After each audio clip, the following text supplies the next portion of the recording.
Hello, and welcome to another episode of the Cyberpunk Now show produced by the MetaViews Network. We like to look at the relationship between technology, power, and society, and really kind of approach issues in as a provocative, if not big picture perspective. And one of the recurring tropes here on MetaViews is we always turn to transparency. Like it's as if transparency is kind of the natural solution for all the evils that plague us. And certainly when it comes to algorithms and technology, it makes sense that we'd be transparency curious, for lack of a better word. But I think when it comes to politics, a simplistic approach to transparency is dangerous. And, that's why one of our associate producers, Nuviak, recommended that we reach out to James D. D'Angelo, who is a really interesting researcher who co-founded an organization called the Congressional Research Institute. And it really is meant to question legislative transparency and whether legislative transparency really lives up to the hype, let alone delivers on its promises. Or alternatively, what if legislative transparency actually exacerbates and harms a lot of the problems that it tries to address? And so with that said, we are really fortunate enough, lucky enough that James has decided to join us today, really for a kind of chat in terms of sharing your research, James, in terms of your perspective on legislative transparency. But I also want to push you to go even further and maybe ruminate or philosophize on the role that transparency is playing kind of in our policy discourse, but also in the way in which we imagine our relationship with technology. So that's sort of a broad, sweeping intro. But why don't we start, James, by, as a researcher, what was your tip-off? Like, what attracted you to transparency? And what was it about transparency that made you think, hey, maybe we're thinking about this wrong, and we need to rethink this concept from a completely different perspective? Well, I'm sure I tell this story slightly different each time, but I'm Sicilian background, and actually I have a lot of family who've been arrested in the mafia. I spent 2005. I hung out with this guy for like 2 months over in Sicily, and the week I left, he got arrested as he's my cousin, very close cousin, and he got arrested as one of the heads of the mafia. And so I don't know if it's just genetic, but I have a pretty strong understanding, perhaps, of things that drive people. And for me, when I consider the mafia or a government or any power broker or even someone like Jeff Bezos at Amazon, I find that people are driven by fears and intimidation. And so, as we know in the United States, in the late 1800s, there was this huge change we had a massive rise in inequality and partisanship, and then all of a sudden it just started dropping. And most people ignore the fact that right at that time, right at the very year that the Gilded Age ended and the Progressive Era begins, we introduced secret ballots. And everyone agrees that those secret ballots basically allowed individuals to avoid the pressure of the powerful. And so all these big, really powerful, well-moneyed groups could no longer send the guys with sticks, the thumb breakers, the people who bloodied people out to the polls. And, very famous people were involved in some of this. So Edgar Allan Poe died on an election night. And many suggest that it was part of a cooping incident, which was an incident where you actually beat someone or kill them because they are going to the polls or because of how they voted, because you saw how they voted. One guy would get his nose shot off, right? And one newspaper in Cincinnati said, well, it was a pretty good election. Only 8 people were killed.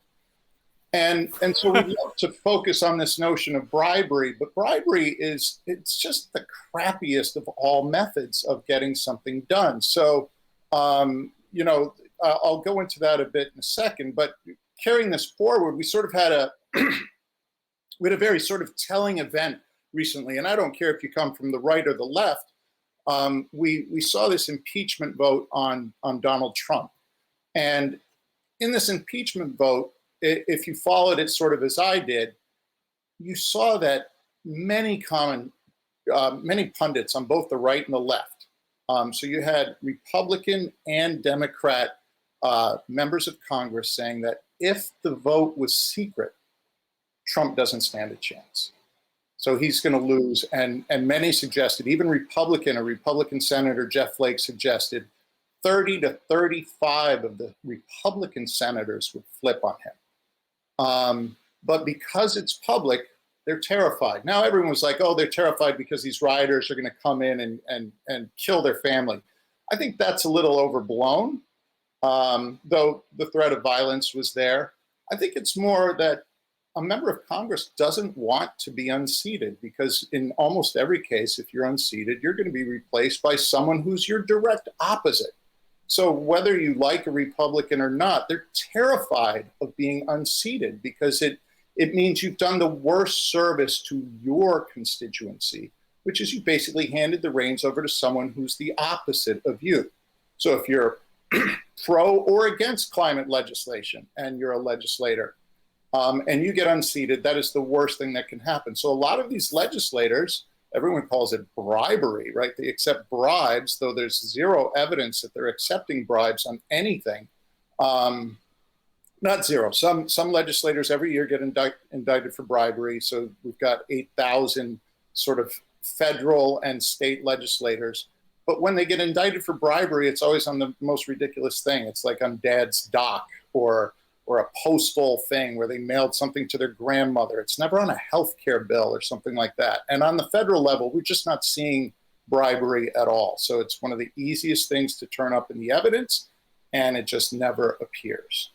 But if we rethink it as intimidation, just like with the secret ballots. So the secret ballot was mostly about bloodying people. And if you saw there's a very good Scorsese movie, Gangs of New York, which is all about beating people up before the vote, right? And there's another recent one with Matthew McConaughey. He's it's like Free State or something. And you actually see they had blown glass bowls where you would vote in. They thought this was the ultimate form of democracy. And for a while, these glass voting bowls where you would vote publicly into the glass bowl were the symbol of democracy. So you can see old cartoons where the transparent globe head symbolized the wonders of beautiful democracy. And that disappeared rather quickly. So the understanding of transparency, I think, is there. The fact that our representatives might struggle with this, I think, is poorly understood. I think most people don't realize. So, I speak to staffers a lot. I speak to the occasional member of Congress. And in hushed tones, they'll tell you death threats are commonplace. Not just around the recent events at the Capitol. Death threats are commonplace. And every year, the FBI goes after hundreds. And arrests are made and people go to jail.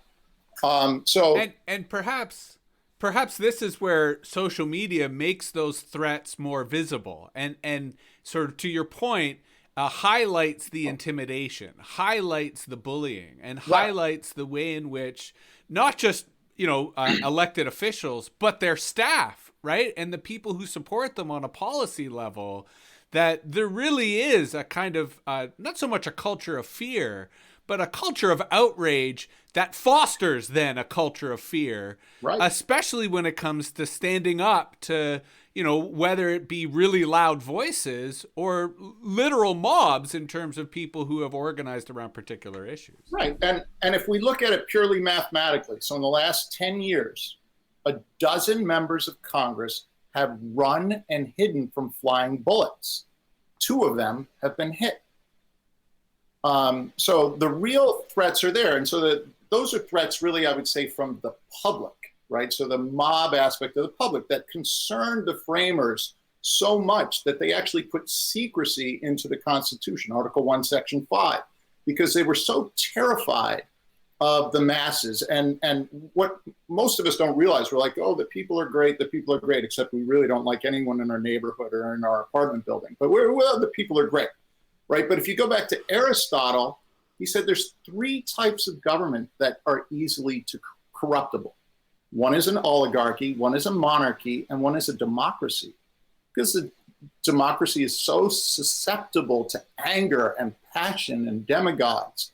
And we've seen some examples of this. But again, getting back to sort of this bribery versus intimidation, we've considered it maybe from the people, and the people really do attempt to intimidate. And almost everyone I know on Twitter attempts to somehow intimidate a member of Congress. So right when the senator from Maine doesn't vote the way they want, a liberal group will go, "We're starting a GoFundMe to oust her from office unless she switches her vote."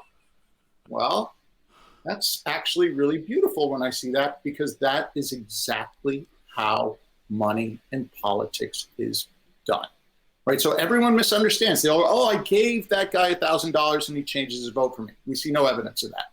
And in fact, the last thing you do if you were the NRA is walk up to AOC and whisper to her, "I'll give you $10,000 to change your vote." You know what's going to happen. She's like, going to hit record on her phone, and she's going to say, "Can you repeat that?" And she's going to become massively famous for recording the bribe. And you had on the right a character I really liked, Thomas Massey. He went to MIT. I think he's very fresh. But the other, a couple months ago, he said, "In my office, 2 lobbyists tried to bribe me." And I wrote immediately as a comment, got no real response. I was going, he's lying. Why? Because first of all, he didn't announce who they were. So is he protecting criminals now? Right? Is that his job? Or is it really just not happening? And the thing is, people say legalize bribery, left and right, legalize bribery. There is zero evidence of this. Now, if we take it on the flip side, let's look at corporations who do exactly what my liberal friend groups are doing. If you vote against us, we are going to take a ton of money. And where are we going to do? We're not going to give it to you, because that would be foolish. We are going to put a ton of money into your challenger. Who's your challenger? We don't care. Anybody who's not you. So Biden made a ton of money recently. Look at all the money he raised. Did he raise it because Biden's so wonderful? No, there's nobody on earth who thinks Biden's wonderful. He raised that money because he's not Trump, and partly because he's not AOC or Elizabeth Warren, who scared sort of the hard, who scared sort of the moderate left. But he made most of his money because he was not Trump. And so he became this moderate option that people enjoyed. And so he raised a ton of money, but not one of those funders was like, "Oh, now I'm going to make sure he votes about the bridge in my backyard," or something about that. They didn't care. So they fund the challenger. But there's 2 ways they fund. The second way is they take out massive negative ads. And 95% or more of dark money is negative ad campaigns. Where does that money go? Well, we know it doesn't go to the candidate. We know where it goes, to Facebook or Google or to a television network. Go ahead. Well, I was going to say, I think it's easier to make the argument that there's intimidation going on, that politics is becoming this kind of toxic culture. So how do we change the narrative around, and I'll, instead of using the word secrecy, I'll use the word privacy, because that's what I loved about the way you described the kind of secret ballot, that it's the privacy of the voter, right? And the privacy that they're able to exercise over themselves. And what I'm sort of hearing from you, correct me if I'm wrong, is that legislators deserve privacy too. Right? That as part of their job, as part of their ability to do their job, there is a certain level of public scrutiny that has to be in place. But at the same time, they should be afforded the privilege to have conversations in private. They should be afforded the privilege to do brainstorming and policy development in private. How do we either change the narrative so that people recognize that, there's a catch-22 with trust, that we need to trust them first for them to be able to then do the right thing to earn our trust? And what is the line between where there should be privacy and secrecy, but admittedly where there does need to be scrutiny and where there does need to be oversight? Exactly. How do we have that mature or nuanced conversation? So there's a couple interesting things. So I don't argue that we should give them privacy because they deserve respect. I don't argue that we should have secrecy because they deserve respect. I argue that we should give them the secret vote because whenever they do, the data screams that the legislation comes out better. So we passed the only powerful piece of environmental legislation in the last 50 years in 1990. And the legislators, both in the House and the Senate, took the risk, because the public comes after them for working in secret. They took the risk of closing down the committees and all the committee deliberations. And if you ask them why, they always say the same answer: to get rid of the lobbyists. And both the right and the left love the Clean Air Act amendments of 1990, which are given that really boring title because they didn't want to get anyone excited. But if you talk to anyone at NASA, they'll go, I can see that legislation from every satellite. The air is better, much better. All environmental bills that get put in front of a public vote or a public discussion become immediately polarized, become immediately captured by lobbyists. We see this as well with taxation. So the 1986 tax bill, which surprisingly happened under Reagan. Everyone's like, oh, Reagan destroyed taxation for the world forever. It's not true, actually. Taxes were much better the day he arrived in office. Much worse the day he arrived in office. So the taxes, so most people don't know is that we basically thrust transparency on Congress in 1970 under Richard Nixon. And the data correlating that to the rise in lobbying, the rise in campaign finance, the rise in inequality, incarceration, and climate inaction, and the debt and filibusters and all that is remarkable. I mean, the correlations are remarkable. And not just because we look at the 1970 point, but we have the few reversals. So we see the great tax bill of 1986. We see the 1990 stuff. We see the recent Trump impeachment vote. We see all this evidence that basically keeps saying the same thing, that when the legislators vote secretly, they actually do their jobs far better. And the data is, I usually just write back to people, go, show me one example where this isn't true. And then they send me angry threads forever. And I'm just like, but I'm still waiting for the example. And so if you're watching this and you're confused, find the example where transparency improved legislation for the public. So then allow me to ask you to evoke or channel your inner Machiavellian. What are the counter arguments? Like, are there any arguments against legislative secrecy, against affording elected officials a certain amount of secrecy that keep you up at night, or that you're currently trying to figure an argument against? Or do you feel that this is an airtight case and that both the evidence as well as the kind of historical precedents are there to support this kind of shift in the way in which we govern ourselves? No, excellent question. And I think, like most things, there is no hard yes, like everything to do with this is perfect and everything to do with this is wrong. And I think what's remarkable here is the framers actually came up with a very good solution. And the solution is ingenious, because first of all, we know that citizens, including you, including the people I work with, who are professors of Congress at Harvard and other universities, they don't follow even 0.1% of all the legislative votes in Congress. All right, they don't follow 0.01% of all the documents. So citizens, we know, every study since Aristotle has basically said citizens do not follow legislators, period. So we're really not taking anything away by going secret, but the framers didn't love that. And so they did this dual-tiered thing. So this isn't codified, it's not a statute, but this is exactly what they did until 1970, which is all committees would be secret. The committees.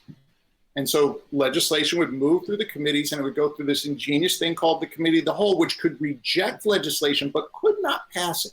So it could work in secret. You could reject it in secret, which basically worked as a special interest clean-out machine.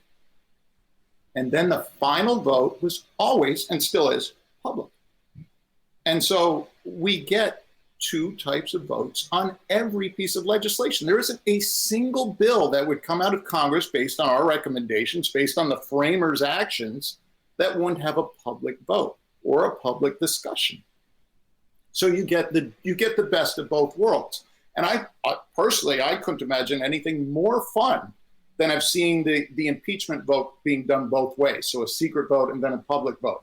We know, and Italy's always a great example here, because in their constitution, they allow for this. They allow for both an open and a secret vote. And the numbers are always insanely different, right? So they went to oust one of the most corrupt leaders in 1987, very similar to Trump. He was intimidating people. He was very tough. And in the public vote, he was cleared. He was free. He was the best by just some absurd amount. 5 minutes later, the secret vote, he lost by an absurd amount. And the Italian Constitution, similar to what we kind of believe, is they're like, well, what do you do when you've got both? Because two doesn't get you anywhere. They lean on the secret vote because they believe it's truer. They believe it's more with it basically, to us, the difference between the two is the amount of intimidation. So if I'm to understand you correctly, if what you're suggesting is that at the committee level is where you have secrecy, and then at the final, they're kind of full, sort of open legislative, whether congressional or parliamentary, that's where you have your public votes. Does that mean that this kind of process or this kind of method could be implemented immediately because committees have it within their purview, the ability to make it a closed or in camera? It's actually constitutional tactic. So this takes no constitutional change. All it involves is revoking a rule change that was pushed by Nixon, right? I don't know what more wonderful thing could be said than that. Like, Congress could do it tomorrow. Now, why doesn't Congress do it tomorrow? Because even Chuck Schumer went up and said, well, secret vote, Trump's impeached. He probably wanted Trump impeached, but he didn't call for the secret vote because they're terrified of the press and the public, who just believe that transparency is the end-all and cure-all to everything, despite 2,000 years of evidence against it.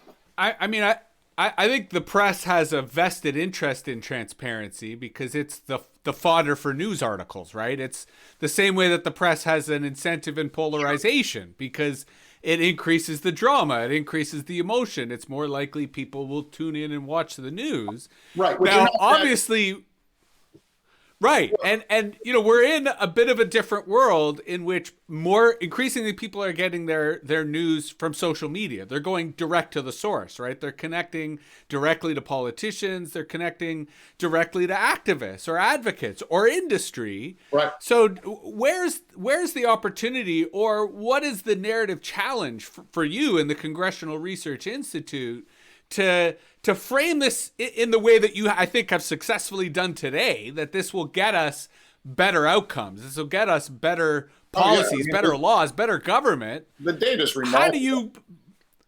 How do you throw this into a world that doesn't always care about data?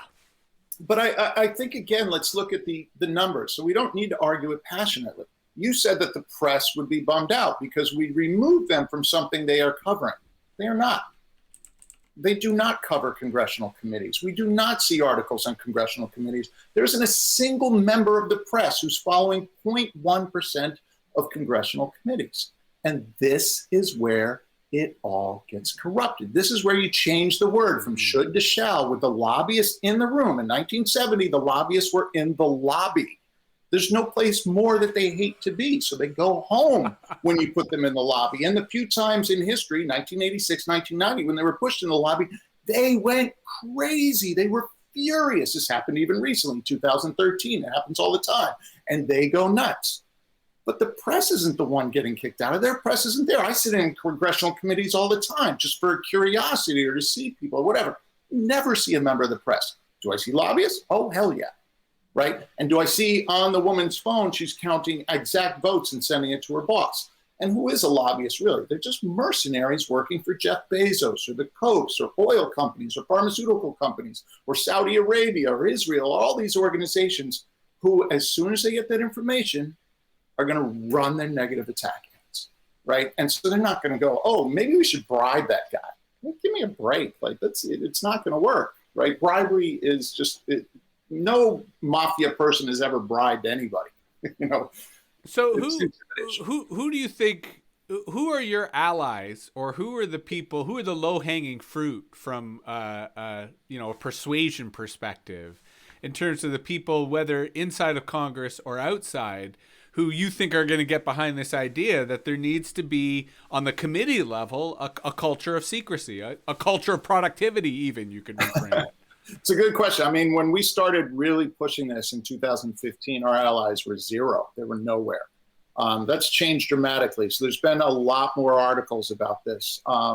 There's been many more scholars accepting this. So we're seeing it in academia. It's now being pushed down through students because the teachers are teaching it. You've got David Posen at Columbia University. You have professors who've written me and said they've changed their mind about it. So these are professors at Princeton. You have Francis Lee, who writes one of the biggest textbooks, who's now taking this very seriously and presented in Congress last year aggressively the problems of transparency. And let's get rid of scholars.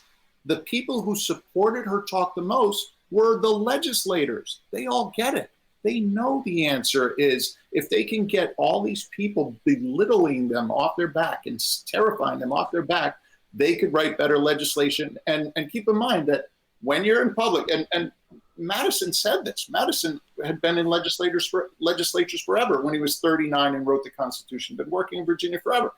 He said that if the lights are on, the people on the right walk in the room, the people on the left walk in the room, and they just yell at each other.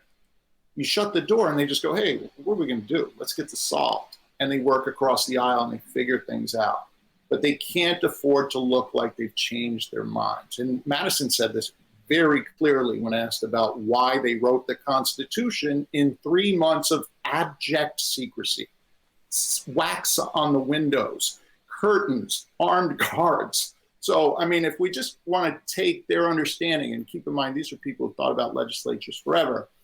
There's a reason why Article 1, Section 5 is a very couched but very straightforward declaration for the power and benefit of secrecy.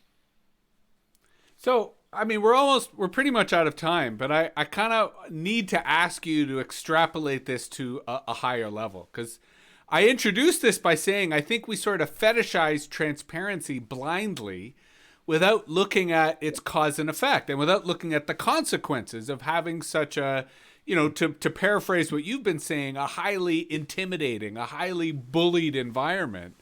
So, I mean, have you extrapolated outside of the legislative environment the pitfalls of transparency and how maybe on a broader level, either on a personal perspective or even on a social perspective?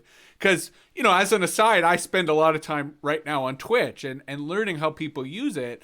And it's remarkable how many users are paranoid about being doxxed, right? And the whole fear of being doxxed sort of permeates a lot of creators. So to what extent is the pitfalls of transparency not just within the legislative realm, but something we should be meditating on as we live our lives in this very transparent or technology-driven world? I think you've already given it a lot better thought than I have. So I don't really have a great answer there where it would work outside of government. I think it's important to think of government sort of as the anti-market. And we know there's huge, massive problems in markets. They lead to monopolies. They lead to worker abuses. They lead to slavery, as we've known throughout history. And so government, where you have separation of powers and all this is great, but to provide, the legislature was Article 1 for a reason, and it needed protection. Well, it's really expensive to protect legislatures because there are too many of them. So if you go home and you're a legislator, you don't have personal security. You don't have job security. You're really not given any protection. The real cheap protection to give them, to prevent them from being captured by powerful groups and bullies, is secrecy. It's cheap. And that's what protected voters back in the day. That's why we don't get killed on election day, right? It's cheap protection. And cheap is sometimes good, right? Because the expensive stuff may or may not work, because houses would sometimes get burned 2 weeks after the election. And you're like, well, was that because I voted? So I don't know how, clearly everyone can relate to, you know, how different they will act in front of people in certain settings and how differently they'll act, you know, when they're with their friends or by themselves. So there's clearly something there. And looking at this video, I probably should have shaved and took in a shower today instead of homeschooled my son, who's home right now. I told him, 1 hour, please. But yeah, it is what it is. But yeah, I don't have great thoughts in that world. Well, I mean, I appreciated the answer you gave in terms of the allies, or the way in which you're allowing these ideas to sort of percolate their world through the policy and legislative ecosystem. So I thank you very much for coming on today and providing us with this conversation. I'd love to circle back and talk to you again in the future, if only because I hope that both your work and the kind of climate will renew an interest in this kind of legislative secrecy and the balance between secrecy and transparency when it comes to making better government. So, thanks again for your time, and best of luck with your work.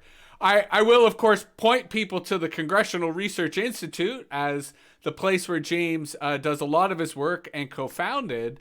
And in general, I mean, I'll follow you on Twitter, if only to keep up with a lot of the research and stuff that you're doing. But I think this concept of the pitfalls of transparency, as I mentioned, applies beyond just the legislative realm.